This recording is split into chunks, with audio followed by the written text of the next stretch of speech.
দেব, দীপক অধিকারী বাংলা সিনেমার এই মুহূর্তে জনপ্রিয়তম অভিনেতা। এক কথায় বলা চলে প্রসেনজিতের পর এই মুহূর্তে বাংলা সিনেমাকে যে নিজে একা কাঁধে করে টেনে নিয়ে যাচ্ছে সে হচ্ছে দেব। অভিনেতার পাশাপাশি তার একটি পরিচয় রয়েছে, সেটি হলো তিনি ঘাটালের সাংসদ, তৃণমূল কংগ্রেসের প্রতীকে জয়ী সাংসদ।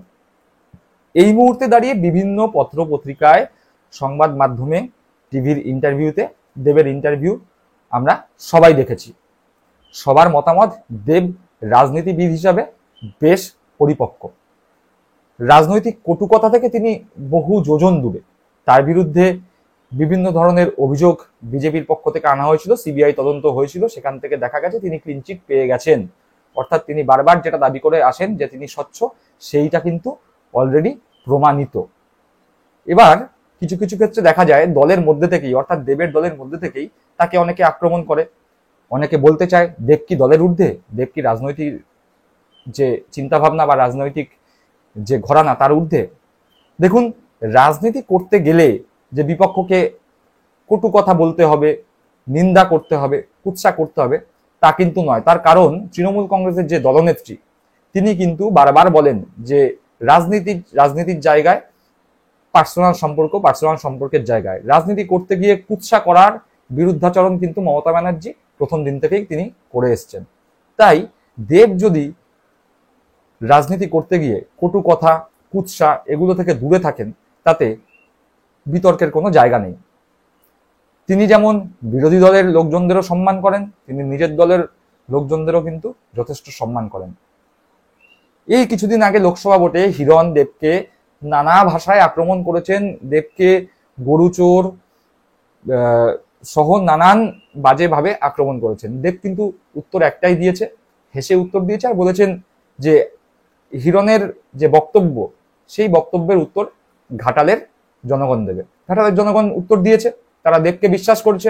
দেবের ভালো ব্যবহার, দেবের কাজ করার ইচ্ছে, দেবের মানুষের সঙ্গে সহজে মিশে যাওয়ার ক্ষমতাকে ঘাটালের মানুষজন ভালোবেসেছে। একবার নয়, দুবার নয়, তিনবার কিন্তু সাংসদ হয়েছেন দেব। 14 সালে প্রথমবার, 19 সালে দ্বিতীয়বার, এবার তৃতীয়বারের জন্য দেব সাংসদ নির্বাচিত হয়েছেন। দেবই কিন্তু প্রথমবার সংসদ ভবনে দাঁড়িয়ে বাংলায় শপথ বাক্য পাঠ করেছেন। দেব রাজনীতিটা সম্পূর্ণ অন্যভাবে করছেন। মানুষের সঙ্গে মিশে যাওয়া হোক, বিভিন্ন সংবাদ মাধ্যমে কটু কথা এড়িয়ে সম্পূর্ণ অন্য আঙ্গিকে, অন্য দৃষ্টিভঙ্গিতে রাজনীতিকে দেখার যে একটা অদম্য ইচ্ছা, সেটা দেবের মাধ্যমে প্রকাশ পাচ্ছে।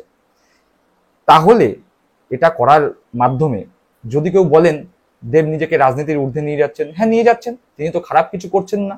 তিনি যদি খারাপ করতেন, তিনি যদি দল বিরোধী কাজ করতেন, তাহলে তো দলের যে দলনেত্রী আছেন মমতা বন্দ্যোপাধ্যায়, তৃণমূল কংগ্রেসের সর্বভারতীয় সাধারণ সম্পাদক অভিষেক বন্দ্যোপাধ্যায়, তারাই তো বলতেন দেবকে যে এটা করো না। কিন্তু কই, তারা তো দেবকে কখনো বারণ করেনি, উল্টে তারা কিন্তু দেবকে বলেছেন, দেবকে রিকোয়েস্ট করেছেন। দেব বলেছিলেন এবার তিনি লোকসভা ভোটে দাঁড়াতে ইচ্ছুক নন। দেবকে কিন্তু মমতা ব্যানার্জি, অভিষেক ব্যানার্জি বলেছেন যে এবার তোমায় দাঁড়াতে হবে। দেব কিন্তু দাঁড়িয়েছেন। যদি দেব নিজেকে রাজনীতির ঊর্ধ্বে নিয়ে যেত বা দেব যদি নিজেকে তৃণমূল কংগ্রেসের থেকে বড় ভাবা শুরু করতো, তাহলে কি দলনেত্রী এবং দলের যে নেতা অভিষেক ব্যানার্জি দেবকে কি বলতেন যে তুমি দাঁড়াও?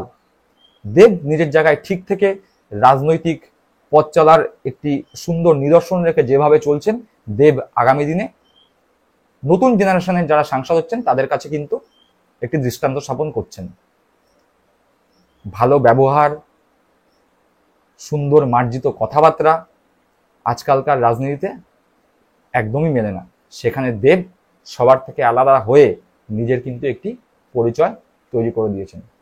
অভিনেতা হিসাবে দেব কেমন, তার যে কথা বলার স্টাইল বা তার উচ্চারণের যেই অক্ষমতা সেগুলো থাকবে, সেইগুলো নিয়ে যারা সিনেমাটোগ্রাফার আছেন, সিনেমার সমালোচক আছেন, তারা বিচার করবেন।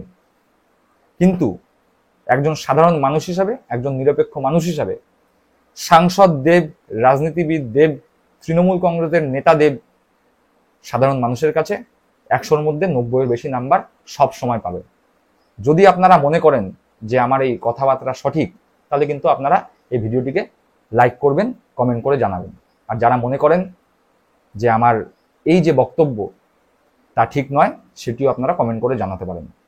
ভালো থাকবেন, সুস্থ থাকবেন। জয় হিন্দ, বন্দে মাতরম।